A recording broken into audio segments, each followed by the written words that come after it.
Hi everyone, welcome back to my channel. For those of you who are new, welcome. My name is Amanda and I'm a 29-year-old living in the San Francisco Bay Area working in tech.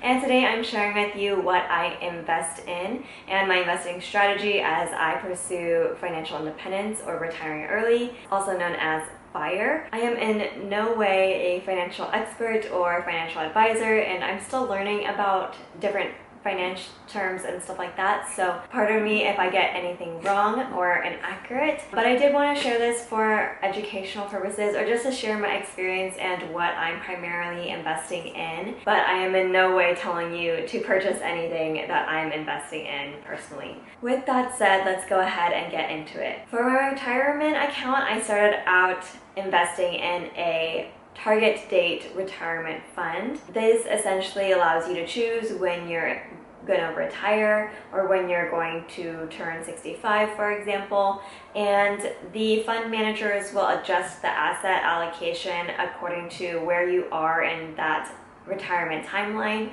So for now, it's more heavily invested in stocks.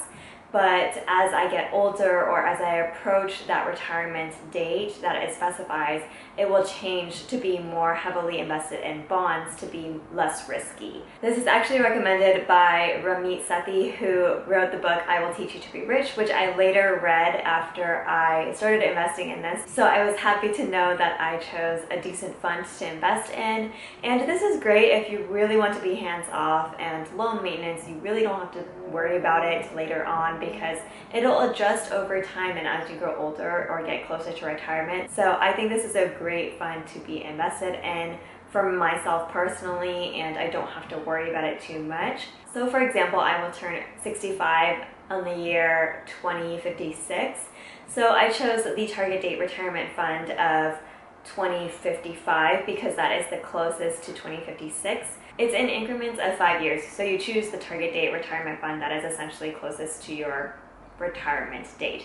And I guess in hindsight now I can think of this, I could have chosen an earlier retirement date fund if I wanted to because I'm aiming to retire early. So it really depends on how you look at it, but that is how I chose the retirement date fund. So for reference, the one that I am invested in on my Fidelity account is the American Funds 2055 Target Date Retirement Fund, also known as RFKTX, in case you want to research or look into it yourself. I do want to point out that I just recently looked into the net expense ratio for this fund, and the net expense ratio is basically how much management or administrative fees you are paying to get this fund managed, and you want that to be as low as possible. It could be as low as 0.02%, and so I looked at this fund and it is a net expense ratio.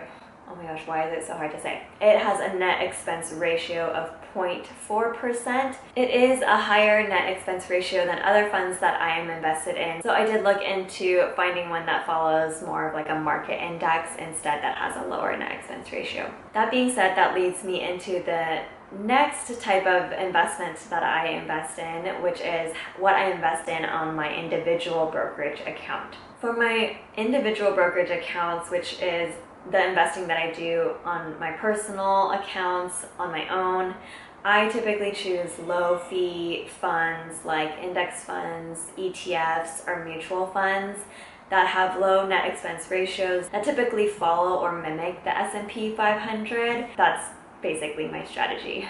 So these net expense ratios, I've found ones as low as 0.02 to 0.04%, which is really low and on the low end. So they also typically follow the S&P 500, and I look for funds like that, or look for funds that are total market funds or something like that. So that really is basically my strategy. I like to invest in low fee funds that follow the total market or S&P 500 and buy and hold for the long term, because I don't expect to sell or withdraw until I'm retired. I do want to go into why I choose these funds. So first off, they tend to follow the market in general, or the S&P 500. And if you look at the average annual return of the S&P 500, it ranges between 8 to 11%. And that's, also including the years of market crashes and recessions. So you can kind of see that overall, on average, for the long term, the growth still is positive, and it's close to 8% at the low range. So I think that is still a good investment for me. I like that return. The second reason why I like these are they are diversified by nature. So they contain a lot of different companies, a lot of different industry sectors as well. So because they're trying to mimic the total market or the S&P 500, they're very diversified. And so if one company or one stock goes bankrupt or something like that, then it doesn't bring down the whole fund. It's not as risky as investing in one specific individual company. So I like that because it is just less risky than going all in one company. Now, I do want to provide an example of an index fund that I am invested in, just in case you want to look at it. So the index fund that I'm heavily invested in, and I'm not advising you at all, again, but I invest a lot in the Schwab S&P 500 index fund, and they also categorize it as a mutual fund, so I'm not quite sure about that, but it basically mimics the S&P 500, and it is also known as symbol SWPPX. I really like that one because it has a net expense ratio of 0.02%, which is super low, and based on like the performance graphs, it kind of follows the S&P 500, as I said before. Now that you've heard what I invest in, basically in general, I like to invest in funds with low fees or low net expense ratios that are diversified, that have returns similar to the total market or the S&P 500. Basically, once I find that, I pull the trigger and just buy and hold for the long term. I feel like it's not worth the stress of finding the best fund out there. It's better for me to be invested in one than just keep researching forever, because the more that I research, the more time I've wasted outside of being invested in the market. Again, please don't take any of this as investing advice. This is just what I personally invest in, just to share my perspective and my experience and what I look for in investments. Please do not make any purchasing decisions based on anything that I said